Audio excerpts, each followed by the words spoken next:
So Boston has entered the chat. Come on in. The water's fine, baby. Travis Thomas here with George Balekji and you. Boston has entered the chat. That means all of us. We always tell you, call us 617-790-0928. Email us, would you?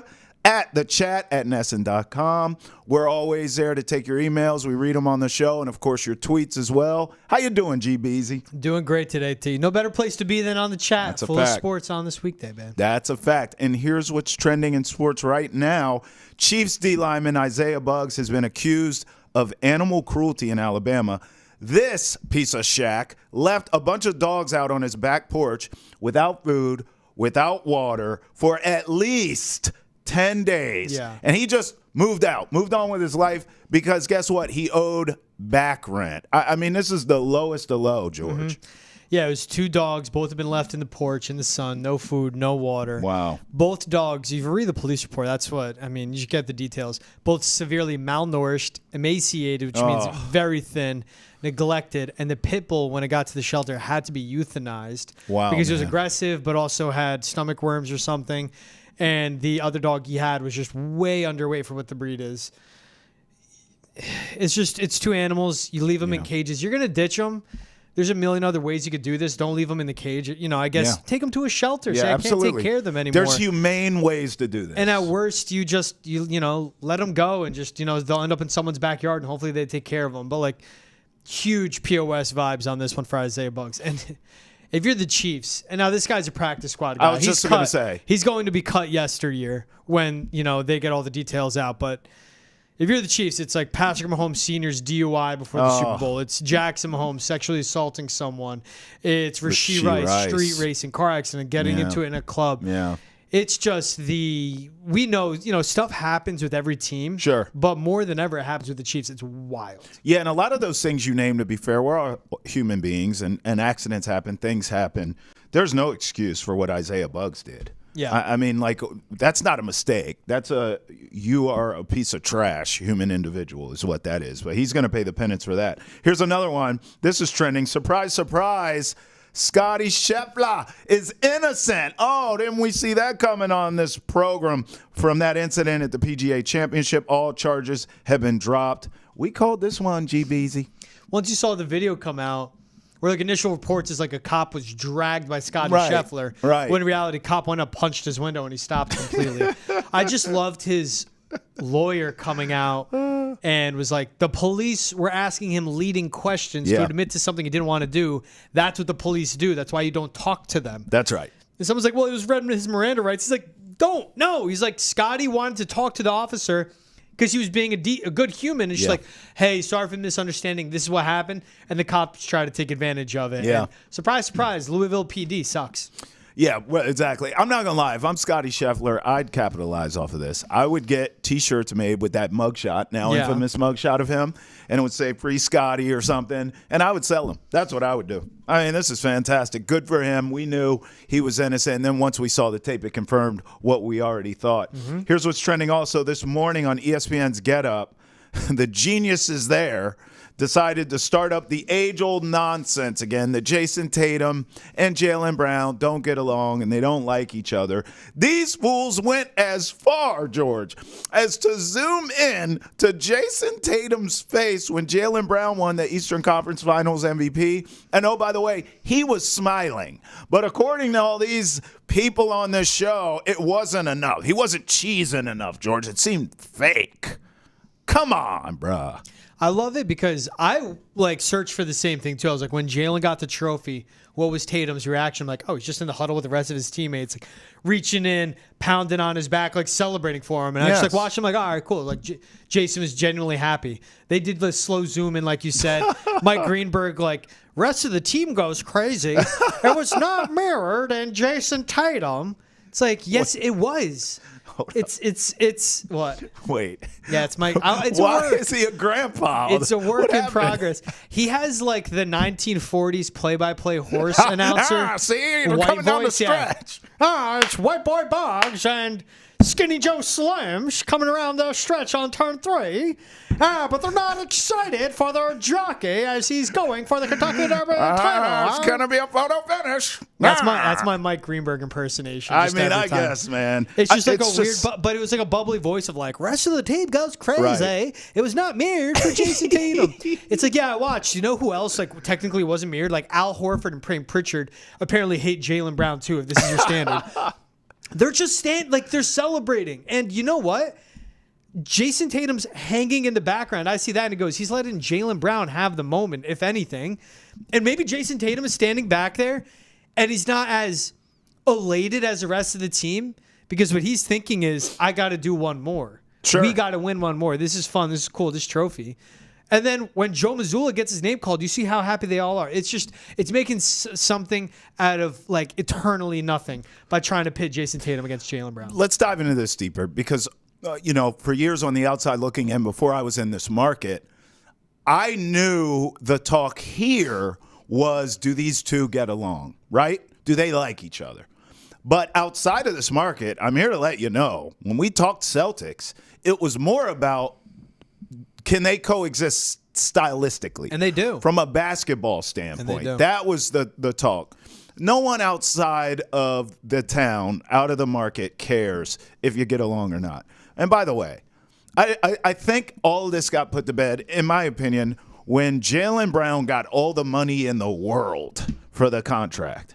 Because, listen, if Jayson Tatum really, truly didn't like him, and there was issues there, and they couldn't coexist personally, you don't think Jayson Tatum would have voiced that? You know damn well they went to Jayson Tatum before this contract and said, like, hey, look, bro, he's up. We're going to take care of you too. It's isn't about the money. Both of you are going to get paid. When it's your time, you'll get paid too. You'll get the bag. But as it pertains to him, he's up first. Are you good? We want to re-sign him. Are you good with it? If Tatum didn't like him, and I bet you if Tatum said, nah, I don't want him here, they would have made a move. They didn't do that because I believe Jayson Tatum signed off on that monster contract. Yeah. And that tells me everything I need to know. Here's the other part of this. Just in town, how long did we watch a dynasty with two guys who weren't exactly BFFs in Tom Brady and Bill Belichick? Like, there's a way you can coexist and still do excellent things at your profession if you don't love the person you work with. It just so happens that I love everyone I work with. But I'm willing to bet a lot of them think I'm a pain in the ass. But we still make beautiful projects together. Like, this is what we do. I'm not laughing because you're a pain in the ass. Yeah, you are. I'm the pain in the ass. I didn't have to say a name. No. His reaction.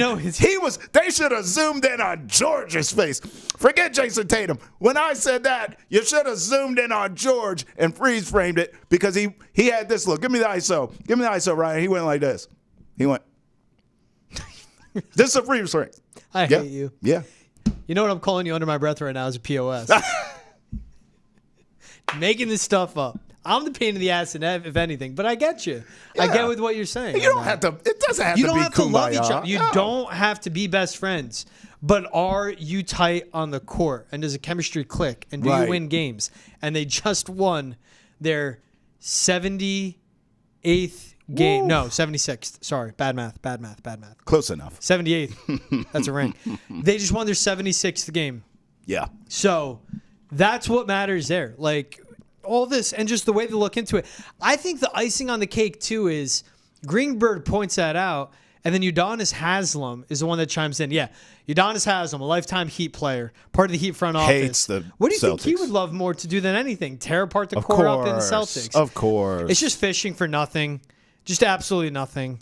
And you even see, like, when the trophy was announced, Jaylen Brown was absolutely shocked. Like, he just stood there and he was like, you saw him go, oh, shit. And then he's like, I got to give an interview We now. all were shocked. Remember, like, when we were watching it live, all of us, our team, Boston has entered the chat team. We were like, Jaylen Brown should win this, but it's going to go to Tatum. We all knew it. It was, like, predetermined in our minds. And when they announced Jaylen Brown, we're like, we were shocked. So but even still. He's happy for him. I think he is. But even if he wasn't, it wasn't enough of a stink. Like, he didn't stomp off. He didn't, you know what I mean? His body language wasn't, like obviously disturbed or bothered by this enough to make it a thing. They are literally manufacturing something that isn't there. And listen, Lou Williams, who's a player in the league, has hung out with both of these guys. And I saw a clip on Twitter where he said, I've hung out with the Jays at the same time. They are friends. The issue is, to the outside world, they're both so quiet. Yeah. And they're both so private. They don't wear it on their sleeves. Yeah. They don't walk around like buddy and go to great lengths and stand on the rooftops to tell everyone, hey, we're buddies. That's not who they are. But he was like, I've hung out with them multiple times and they are tight. And I believe that. That's a player telling you this. Yeah. They're both, you could tell with Jayson Tatum anytime he's at the podium. Yeah. Crazy introvert. And that's fine. You go ball, man, on all that. It's even, they've known each other. Obviously, AAU circuit, a bunch of these guys went on the same recruiting trip at Kansas at the time, looking at colleges. Wow. That was the first time they met, and that was a long time ago. And even when Jayson Tatum won his gold in the 2020 Olympic Games in Tokyo, Jaylen Brown said this about him. I was raised on the belief that you got to want for your brother what you want for yourself. I feel like I won a gold medal because he won one. Because I'm so close and into his journey, to see him win was like seeing me win. That was back in 2021 when the interview was done, right after fresh off Tatum winning that gold. That's the support these guys have. Now, is Jayson Tatum the number one on this team? Yes. Is Jaylen Brown the 1B? Yes. Does Jaylen Brown know he can be the number one on another team? Yes. Do they both want to win a championship? Yes. Do they both need each other to win a championship? Yes. That's all that matters. Yeah. Is they're on the same team? Yes, they're both alphas. Yes, they could both be number ones on a separate team or on this team if the other wasn't there. But they both want to win. And Jayson Tatum doesn't give a shit that Jaylen Brown won the Eastern Conference Finals MVP. He does, actually. I'm sorry. He does. He's happy for Jaylen Brown. Yes. But he's not looking at that out of anger or jealousy or envy or just any sort of remorse. Right. And I think the funniest part of all this is like thinking about the process it has to go to cut that piece of B-roll. Like, you're going to have an assistant producer cut that, and or an AP, entry level. No, well, they're going to cut the raw. We need this. You're going to send it to an editor who's going to have to do the zoom in with the spotlight. Didn't they circle going in 3 times on Jayson Tatum's face.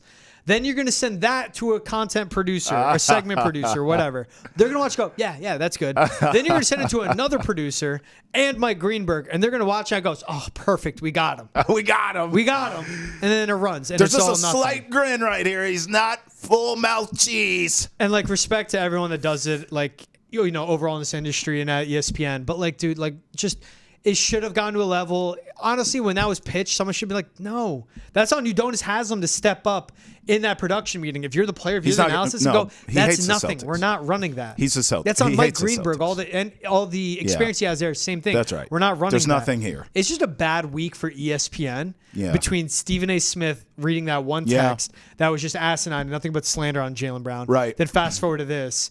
And you're going to make the bigger market. It's going to be in the finals. And one of your biggest NBA brands and the biggest NBA market in Boston, in the Celtics, just grow to hate for your network. And like, what are you doing there? By the way, bro, like, you can do that topic. I don't like the zooming in on it. Yeah, that's what I mean. We just did it. You can do the topic. Was there anything here? Not the... Yes. The rest goes crazy. It wasn't mirrored in Jayson Tatum. That's right. That's weird. We just did it. Yeah. So they're like... Go ahead, go into it, do your editing and zoom in, and you need time to kill. I get it. You're doing a daily show for like 3 hours. However long Get Up is. We get it. But just like do it the right way, and I think that's all Boston would care. Jayson Tatum, UD goes, nah, he's happy for him. Look, and he was hanging in the back the whole time when Missoula was speaking, when Drew Holiday was speaking. Yep. When Jaylen was speaking, getting the award, when Wick Grossbeck lifted up the trophy. Like, I watched the whole thing back. It's a Zapruder film, right? And I was, where is Jayson Tatum the whole time? And shoot. When Joe Mazzulla's up there getting his name called, when Drew Holiday's getting his name called, you know what Jaylen Brown's doing? Just up, looking around, just like soaking in the moment. Like, just let this is so stupid. I know. You know what helps make all this go away is a damn ring. Just win, baby. Get banner 18. Everyone's going to be celebrating and crying and hugging that night. And then all this goes away. Just win. It'll be funny, though, is going to be like the repair job on Kyrie's image that ESPN's probably going to do. Where, and I get it, he's concentrating on basketball. The stuff in the past is behind him and whatever. Like, I love watching him play basketball. But, like, they're going to make something out of nothing. with Jayson Tatum and Jaylen Brown. Yep. But like when the Kyrie stuff comes around, there's gonna be the glazing and like Kyrie as a leader and as a person. He's mature. Yeah, and yeah, sure, he's matured and he's concentrating on basketball now. Like 31, 32, whatever he is. Right. 30. But still. Yeah, he deserves credit. But they're just going to be like, wow, Kyrie, great. And it's like, yeah, there's something there that he's not great about, guys. Yeah. And whatever. It's in the past behind him. I get it. But that like, and it's that'll just like how they're going to swing the pendulum, how they're going to move the goalposts. Yes. And that'll vilify Boston because we're chanting bleep Kyrie the whole time. They're going to, yes. You know? Exactly. So it like makes Boston look bad and Kyrie some sort of angel, which he is not, my friend. All right, how about Kristaps Porzingis? So he tweeted something earlier today that I had no idea what it said, but thanks to Google Translate. So this is, I speak okay. Latvian. Okay, great. Yeah, George is here. That says, thank you to everyone who supports and sympathizes throughout the season. I'll be back in line soon, which really I'll be back on the court soon. Okay. See you in the finals, and then see you in the arena with my own. Oh. My own being, you see that Latvian flag? The flag there. This guy's not only recovering to get back to the NBA Finals and win a ring, but to play for the Latvian national team in the Olympics this summer. Huh. Well, you know, George, I Sounds hate like to he wants say to play this. a lot of basketball. Yeah, well, I hate to say this, but I'm going to have to say it. You know, I told you so. I told you he was healthy. He was healthy enough to play in Game 4 against the Pacers. They elected to have him rest. He's still resting, but my man is 110%. He's ready to go. He's going to light up the Mavs in the finals. Just you wait and see. I've been telling you that he's healthy and he's raring to go. That's all the proof I need. Not only is he playing in the finals and getting the ring, baby, but then he's playing international ball for his country. You remember when you said, like, you're the pain in the ass? And I was like, no, you're not. You are. Because it's not that he's not ready to play. I just doubt he's 110%. I doubt he's 100%. Why? You've doubted it from the beginning. I doubt he's 90%. But if he's 80%, he can play. He can play. He could have played. Georgie's had months off. He could have played in the Eastern Conference Finals if they needed him to. Like Game 4. Game 3 probably. You give that Game 4 diagnosis, really, he's ready to go right now, but let's be waiting with him. I'm just skeptic of what percentage he'll be, 70, 80%. And 100 if he can make it through the finals without re-aggravating it because of his history. That's all I'm saying, Trav. A guy with the injury history he has and a very tough injury to recover from, like this one has been, and lingers, as we've seen for stars, and someone that's a rim protector, plays in the pick and roll, a dunker, a very athletic big at 7'3", has to do so much on both ends of the floor. That's asking a lot out of his right calf. That's all let's have that conversation.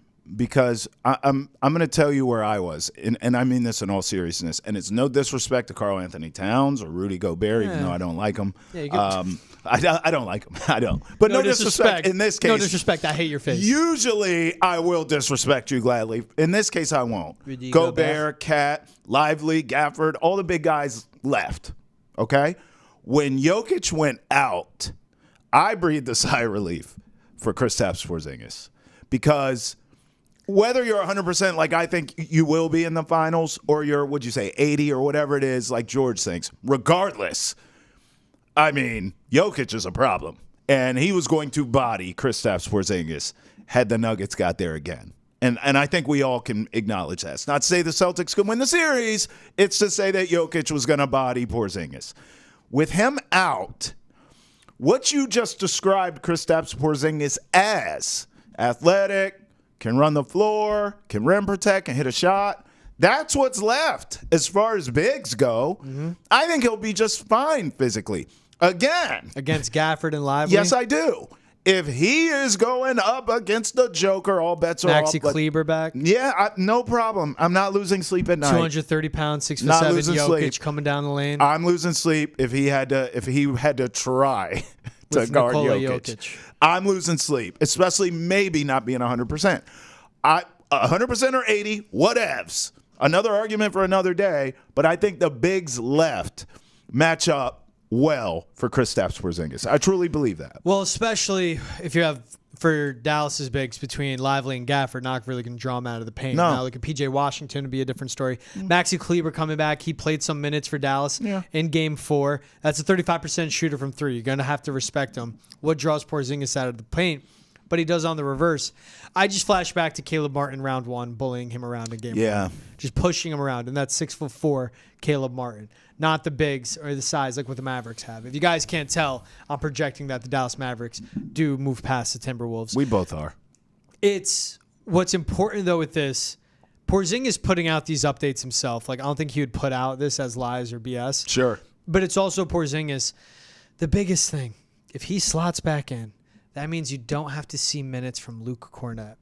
Amen. Who will get eaten alive by anyone on the floor. Amen. And he can't shoot all the time. It drops some minutes for Al Horford, who's been hunted on the pick and roll. Yep. Drops some minutes for Xavier Tillman, sure. But like with those three to lead your backcourt, I'm better off with that than having Luke Cornett be giving you 18, 19 minutes a night. That's right. So, and then there goes into everything else he brings, of course. Of course. What he can run from the nail on the free throw line. What he does on the 3 points, from outside, on the 3-point line as well. In the pick and roll, as a rim protector, with Jaylen Brown or Jayson Tatum setting up for those two to create, and he can help create for them just by his sheer size. And of course, when you're matching up with a team that does have athletic wings, good players, like a PJ Washington, or if he has a Luka on him, at certain points, they have to do that and go after him. Or the other role players on the outside can rise up and shoot over them, which a lot of these guys he can do. And on the boards you need them. But that's where Lively, Gafford, the strength that those two have, it will be trouble for Porzingis, in my opinion. Yeah, listen, I think the rest, obviously, even though it drives us crazy, we have to sit here and wait until the NBA Finals. Seems like forever. Oh, you don't like waiting? No, but I'm very impatient. But the rest is obviously so crucial because I believe Kristaps Porzingis will be the X factor in the finals. What say you? 617-790-0928. Also email us, thechat@nesson.com, and tweet us. We have some tweets coming up later. You know what's crazy is that I was thinking about it with this and this injury watch for Porzingis. We've had 9 seasons of him in the NBA. Right. Career 19-8 guy. Yep. Right. We've seen seasons where he's averaging 23 points per game. He was an all-star with the Knicks, playing 72, 65 games. And for playing as long as he has, and it doesn't seem like his career is coming close to an end, he is one of those guys where we've seen a career robbed by injuries. Yeah. Because after he tears his ACL against the Knicks, 57 games played, 43, 51, 65, 57. That's what sucks is how talented he is. A unicorn when he entered the league. Yeah. One of the most dynamic scorers because of his size and talent, and a shooter from the time he came in, and a guy that had to mature and take the game serious. New York City was too big for him. Dallas didn't work. DC, he matured and was like, I don't want to be here. Comes to Boston. He was healthy, though, in DC. And he was. Yep. Comes to Boston and fits this championship culture where guys like Jaylen Brown, Jayson Tatum want him. It's just wild to imagine what he could be. What this entire postseason run could have been for the Celtics. Sure. They don't lose a game if they have Porzingis. Well, they had him. But they don't lose a game if they have Porzingis in these playoffs runs to the finals. And if he was, like you said, close to 90%, close to 100, no one's 100 this time of year, it's just wild to think what his career could be without injuries. Well, listen, this is how low he was, to your point. I was on radio at the time in D.C. when he was traded to the Wizards, and Wizards fans, listen, I'm going to say this slowly, Wizards fans were critical of the trade because he's never healthy. I'm like, bro, you don't win anything ever. You should be happy anyone plays for this putrid franchise. But what Kristaps did was he came there, he played well because he stayed healthy, and I think he proved, hey, listen, in the right situation, I can stay healthy. And the Celtics did a great job of putting him on pitch counts, making sure he was healthy throughout the regular season. And look, it could have been worse. This injury could have been an Achilles, and he could have been out for this playoff run. It is not. I believe he'll be rested and ready to go. But look, talking about Kristaps Porzingis and the injuries kind of gets me to thinking of injury-prone players in general in all sports. Let's just go through a couple that come to mind, top of mind here. Injury-prone players in all sports, basketball, baseball, football, whatevs. I actually give football guys and hockey guys a lot of a pass. I really do. And it's not taking anything away from baseball and basketball or calling them soft. I'm not going that far, but I'm just saying. I mean, my God, you're running into grown-ass men night in, night out. You're going to get hurt. And if you get hurt a lot, I can't necessarily knock you. So most of the players that come to top of mind for me, George, are in baseball and basketball. I think of a Jacob deGrom who could be literally an all-timer. That's a good call. But, I mean, when he's healthy, he's as good as maybe we've seen. I mean, ever. But he is never healthy. Mike Trout, same damn thing. Now, he plays in a wasteland in terms of his talent. But hell, I mean, put him on the Red Sox, Yankees, match, you name it. He's still going to get hurt. He's injury prone. I mean, he comes to mind for me. Just these are baseball guys, but even a Derrick Rose in basketball. There's a ton of guys. Kawhi Leonard's never available. I thought the Clippers had a good enough team this year to make the NBA Finals.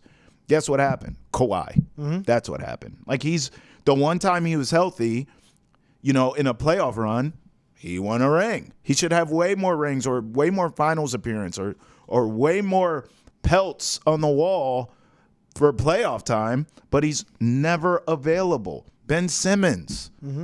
I don't even know if this guy loves basketball because he's finding injuries. Like, bro, what do you mean? He ain't injury prone. He's game prone. He doesn't want to be out there playing. Yeah, facts. He's my back. My back. But wait, that direct deposit still hitting? Oh yeah, still okay. my back. But now my shoulder. Oh, my back again. Sorry, I can't. Zion Williamson. Some of that is diet, George. But Zion's never biscuits available. And gravy. It's a biscuits and gravy. You're a little heavy on them joints. Them knees getting hurt. Them ankles. Anytime I talk injuries and robbing a career, it's Brandon Roy for me. Oh, throwback. Just like 5 actual seasons with the Trailblazers. Was 2-time All-NBA, multi-time All-Star. At one point, he was top 10 in MVP voting for Portland. He was a dog. And it was arthroscopic knee surgery. Just robbed him of his game. Both knees, I think, right? Yeah. Man. Just like attacking the rim. I remember athletic him. freak, great step-back jumper. It's a throwback. He was such a great guard that can score on all 3 levels. He was. And just loved the game. I mean, he's coaching like high school ball in Seattle now. But just his knees stealing it. Yeah. And to me, it's like the legend of it. And I caught the tail end of his career. But it's Penny Hardaway. I mean, that's someone that same thing. Knees. 4 knee surgeries, had microfracture surgery as well. I mean, that's someone I go through. We spoke about him the other day. It's Bill Walton. Broken back when he was in college. Yeah. Really his feet. Because he came on the scene, first 3 seasons was great. Missed 3 of the next 4 because of his feet. Yeah. Got to the won a ring, was an MVP with the Blazers. And when he won MVP, he only played like 49 games because of injuries, but that's how good he was. Those big men break down. Greg Oden, right? Yeah, those big men kind of just break down. And then even Walton gets to the Celtics, plays 80 games, wins an NBA title. Next season, 10 games. Next season after that, out of the league because of injuries. And it's because of the 30 for 30, but it's Marcus Dupree, who's a running back at OU. Came in 1,100-yard rusher as a freshman. Had Barry Switzer switch from a wishbone to an I formation. Just we're going to give him the ball every play. Came back to the bowl game out of shape. Had like 17 carries, 276 yards. Jeez. I think it was mental health with him. I had a concussion. Went AWOL on the team for a couple weeks and just never became anything, really at OU after that freshman season. Wow. Really anything in the pros. But yeah, it's just wild to think of like Porzingis. You watch him and when healthy, he's great. But it's a when healthy. And it's comparable to like Kawhi Leonard as well. Yeah. When he's healthy, what he is as a two-way player, like an elite, best defender, one of the strongest players in the league. Yeah. His game, how patient it was, how it started in San Antonio, what it evolved to in Toronto, carried that Toronto team to a NBA title, like won it for them. Was really the only, if you think of the recent teams to win, like that team the sucked. number 1 without an actual number 2 or That's 3, right? Yeah. That team sucked, and he led them to a title. You know how difficult that is? Right. But even dealing with injuries then, and it's just, once it was that one knee injury in the postseason where he banged knees with the guy and just stepped off, stayed in the game a little bit, and that since then it's just been awful for him. Yeah, and he's sort of on that Ben Simmons track too, where it's like he's healthy, everything looks great, he's playing great, and then he just says, something doesn't feel right. Yeah. Well, your x-rays are checking out just fine, sir. What do you mean? Something ain't right. I'm going to sit out. Great, thanks. And he's quiet, so you're not going to get – there's no communication there. He's going to shut down on you. But by the way, great pull by you for Penny Hardaway. He was so electrifying. You know what immediately came to mind when I started thinking about Penny? Grant Hill. same thing. Now, Grant Hill, I feel like had a decent little run there. He was really almost like the face of the league for a second. Yeah. And then injuries derailed that, so he didn't get enough of it. Do you feel that way for Ken Griffey Jr., or did we get enough work from him? I think we got enough work for him. I feel and he's like still he able could to have been shine even through with his athleticism as well. See, I feel like Ken Griffey, we did get a ton of work from him. All-timer, of course, Hall of Famer. But I feel like he could have done it longer. And then you're having different conversations. But injuries crept up and broke him down. And then don't even get me started. That's a whole nother podcast of the steroid era, and we believe him to be clean, and maybe naturally his body broke down because he wasn't taking PEDs. But he's one of those guys I kind of use in a what if. If Ken Griffey could have sustained that greatness for longer, we could be having way different, like, GOAT conversations around him. We were robbed of that due to injuries. What say you? We want to hear some of your most injury-prone players that you always enjoyed and just didn't get enough of. 617-790-0928. You can also email us, thechat@nesson.com, and tweet us. All right, I want to move on to this. The Negro League's stats are now actually being honored by MLB starting today. So now Josh Gibson is now MLB's all-time career leader in batting average, slugging percentage, OPS. He's also the single-season leader in average, slugging percentage. I mean, I saw a lot of mixed emotions on Twitter and just different places where. Last place I'd go when this news broke. Oh, yeah, no kidding, right? But a lot of mixed emotions of, well, the way I feel, and I'm sure I want to hear from you, but I feel as though it's long overdue. I'm glad it's happening, obviously. Yeah. But, George, like, I grew up in a house where my parents, God bless them, I'm so thankful for it now, especially as an adult, and especially with the news of this. But my parents taught me about these players. My parents taught me about Josh Gibson. My parents taught me about Satchel Paige. I read books on it. They told me stories that were passed down to them from their parents who actually watched this stuff. So it is so refreshing now to see these players and their greatness acknowledged, because you know this. We've been covering baseball a long time in our careers in multiple cities, especially here. It's baseball capital of America. Baseball's about their numbers and their stats. It matters. Not that it doesn't matter in other sports, but my God, you hang your hat on the numbers in baseball.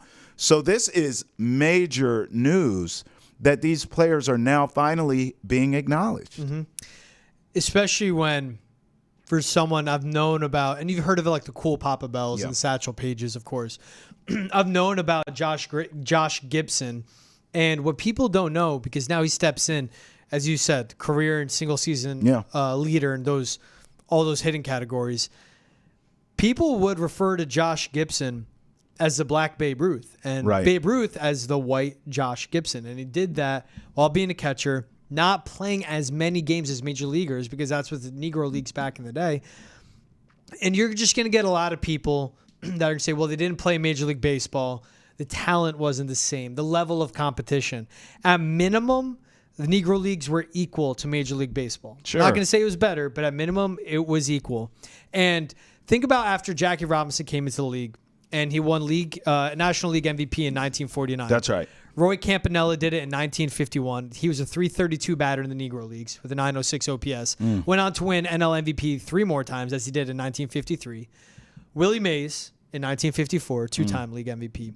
Don Newcombe in 1955, NL MVP, had a .380 ERA in Negro Leagues, a .339 ERA his first 3 seasons in Major League Baseball. Career .360 ERA for Newcombe. Hank Aaron, NL MVP in 57. Then Ernie Banks in 58 and 59. 11 of the first 14 National League MVPs after Jackie Robinson won his from 1949 on were black. Played in the Negro Leagues or were black athletes. So that shows what the level of competition is. And were they the best in the Negro Leagues? Yes. Yes. Were they the best in Major League Baseball when they integrated the league? Yes. So that's where people are going to try to break this down, cut it out, and just take away what all those guys accomplished back in the day. And keep in mind, they were playing in the Negro Leagues because they weren't allowed to play in Major League Baseball. That's right. It wasn't their choosing. It wasn't their talent. Forcing. It wasn't It wasn't their talent because they were more talented than the guys in the Major Leagues, but they were forced to do it. And even think about this is something where it's been worked on. This was years and years of research by Major League Baseball. When we do this, we have to have the numbers lined up and everything right. So when you drop them into the stats books, everything's accurate. Go back to Ted Williams, who Josh Gibson passed in some of these categories. Ty Cobb, too. When Ted Williams was inducted into the Hall of Fame, he said for Josh Gibson, I hope he is one day here, just given that the opportunity, given that ability, because at the time, the Hall of Fame was not integrated either. So you have someone that championed Negro League players and black athletes like Ted Williams saying they need to be recognized in the Hall of Fame as well. You can sure bet he'd be saying right now, he'd be fine with them passing him in the record books. Yeah, I mean, listen, so you and I talk a lot about the numbers, and we just said, baseball's so numbers-driven. We've given out the numbers here and who these players are passing and what class they're in now in terms of the numbers. But that's why I kind of spoke to my upbringing and being taught this stuff and how appreciative I am of it now, especially as an adult. And I have kids of my own. Here's the deal.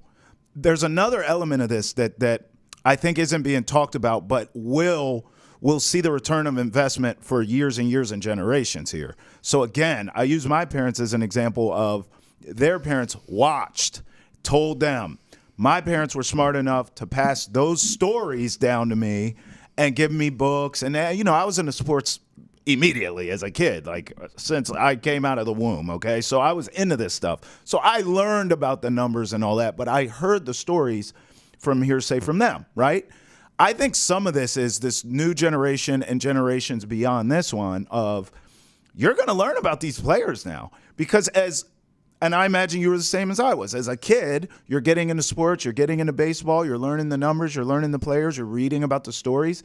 Now you're opened up to a whole new world that previous generations were not, unless you were taught that. Does that make sense? So now kids who are curious, who are loving sports, who are learning sports and learning about baseball and reading about the numbers, who's this guy? Oh, okay, let me read about him. Who's this guy? Let me read about him. Now you are opening the eyes of generations to come. That's only going to make baseball even better. More inclusive, yes. Awesome. But overall, how often do we talk, and we've bashed baseball before, of not being able to really market players the right way or not being able to. I'm giving baseball a lot of credit in recent years. I think they're not great, but I think they're getting better at marketing players. I love the fact that they are way more flexible now with the game. They're changing the game. They're speeding it up. The pitch clock. This wouldn't have even been thought of or talked about 20, 25 years ago. They're implementing change. They're trying to do things to the game to make it more entertainable and to bring it into 2024 and beyond. This is another example of that.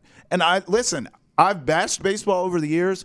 I have to give credit where it's due sometimes too. And they deserve a lot of credit for this move and several moves that they've made in recent years. I love the fact that younger generations to come are going to learn about these players who, for the love of me, have not had and not seen the light of day. There's so many stories that haven't been told. There's so many players you had no idea who they are unless you were taught it. Now it's open for everyone to learn about. I think it's important, too. You go to Major League Baseball's website.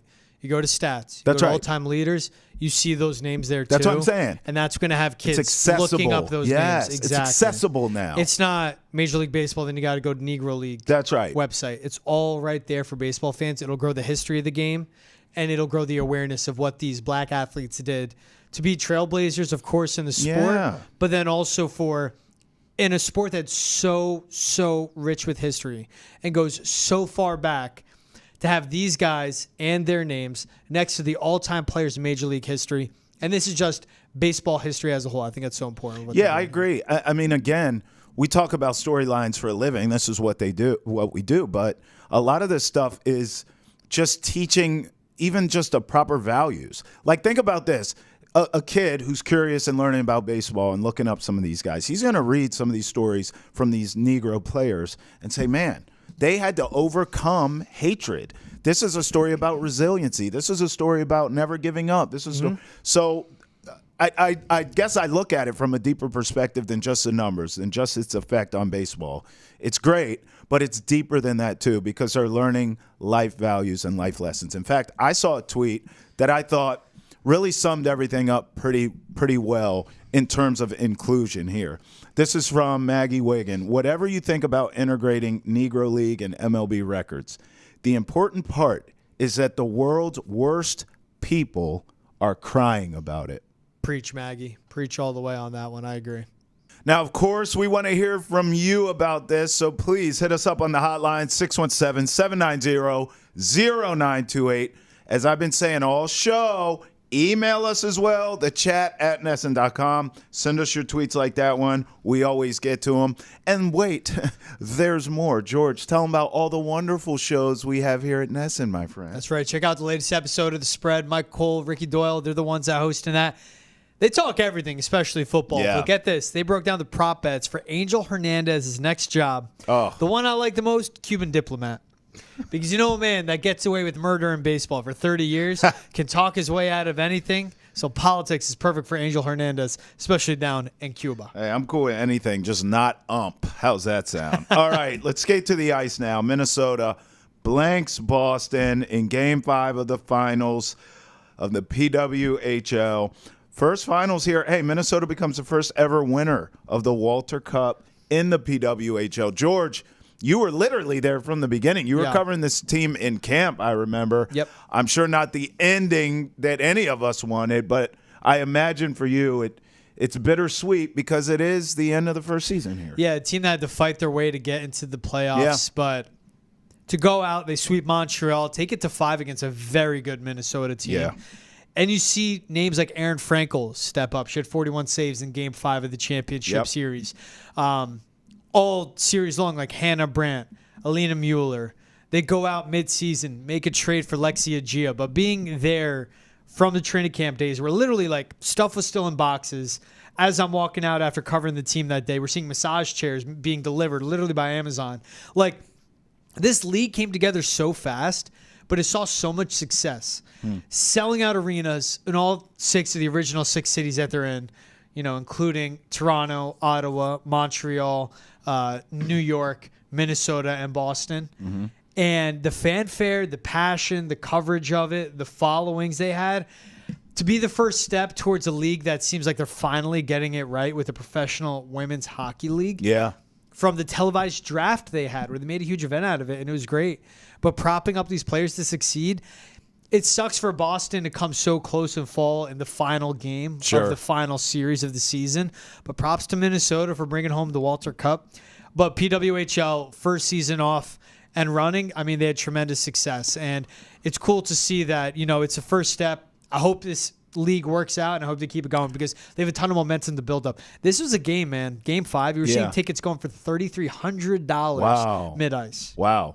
You know, you were talking about the growth that you witnessed from just the first day being there to now to the championship game last night, Game 5. But, you know, what is that next step? How do you kind of see that? Like, how do you go to the next step? Is it just literally longevity and just continuing to do it consistently year in, year out? Or are there some steps that you see that they could take now to go to that next level and to level up? I think it's longevity, like you said, like piece these seasons together. Then, of course, any league gets expansion, getting 8 teams, 10 teams, 12 teams, getting to that point as well. Yep. And I just think it's like taking the small steps of continuing to make these players become household names, especially in cities like Boston and Minnesota, Ottawa, that love their hockey. And it's making the small things, too. I mean, this is a season. It came together so last minute, they didn't even name the teams. It's PWHL Boston against PWHL Minnesota. City, just a city. Get the names, get the branding out there, do the marketing right. But they took the first step, which was huge, was bringing this league together, having the best players that women's hockey has to offer, putting them on the ice, from players fresh out of college to seasoned vets like Hillary Knight, who led Boston, and make it all come together. Yeah, it's cool for me as a dad, too. You know, I do have a daughter, but I also have a son. And so seeing, like, the explosion now in the WNBA, the PWHL, all of these women's sports, and to be able to have my kids be involved in this, watch this stuff, get into it, know these players' names, know their storylines, cheer for them is really cool for me as a dad to be able to watch and see and cultivate as well. As these sports grow, I want my kids to grow with them and a ton of other kids out there. So it's great. And even think about the location, them playing their home games up in Lowell. Yeah. For the families that it's a lot to take your kids and your whole family down to Boston. Yep. Lowell, if you're in those northern states of Vermont, New Hampshire, up there by the Mass border. Again, it's accessibility. Yep. Obviously, cheaper tickets. Just I think it's so big to get these grassroots leagues off the ground, especially for women's hockey. Amen, my brother. For all the best content of the day, make sure you follow us on Facebook, X, Instagram, YouTube, and TikTok. Travis Thomas, George Balekji. Boston has entered the chat. Until next time when we enter it again. Peace. Later.